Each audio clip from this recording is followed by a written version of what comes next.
আসসালামু আলাইকুম, welcome to Salma's kitchen. আজকে আমি খুবই সুন্দর আর খুবই মজার ম্যাঙ্গো মোহিতো তৈরি করতে এখানে আমি একটি পাকা আম খোসাটা ছাড়িয়ে এরকম টুকরো করে কেটে নিয়েছি, আর সেই সাথে নিয়েছি কিছু পুদিনা পাতা কুচি আর লেবুকে আমি এরকম পাতলা পাতলা 1/4 ইঞ্চি পুরো করে স্লাইস করে নিয়েছি, আর নিয়েছি কিছু লবণ।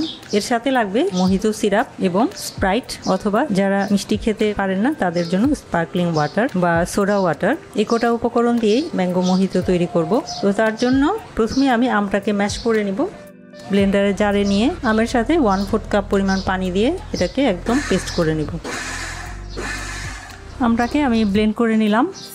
এখন একটা বাটিতে আমি কিছু স্লাইস করা লেবু আর কুচি করা পুদিনা পাতা দিয়ে হামানদিস্তা দিয়ে এভাবে লেবু আর পুদিনা পাতার রসটা বের করে নেব। বাস, লেবু আর পুদিনা পাতার রসটা বের করা হয়ে গেলে এখন এটাকে এক সাইডে রেখে দিব।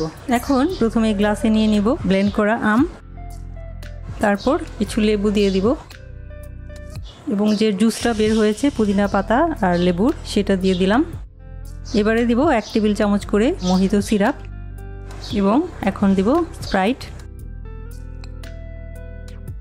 এবারে অল্প অল্প করে 1 চিমটি পরিমাণ লবণ দিয়ে দিব, তাতে করে টেস্টটা ভালো আসবে। এখন চামচের সাহায্যে মিলিয়ে দিব।